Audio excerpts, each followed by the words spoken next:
պարոն Փաշինյանի հետ զրույցի ժամանակ ասացի, որ չկա տարբերակող մեխանիզմ, եթե ինչ-որ մեկը խուսափում է, ասում է ես խուսափում եմ ու չեմ մեկնում, շտրաֆ 375,000 դրամ, բայց ես տեղում լրացրել եմ դիմում, որ հաջորդ վարժական հավաքներին մասնակցեմ, կարճելու միակ տարբերակ թողնված է բժշկական թուղթը,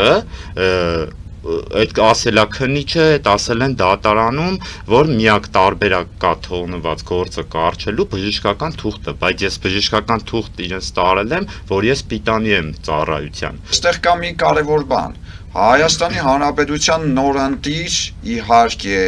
ճակերտների մեջ ընտրված Հայաստանի Հանրապետության վարչապետ, դիմում եմ ձեզ, բա ասում եք քաղաքացին տուգանքի մատերիալ չէ,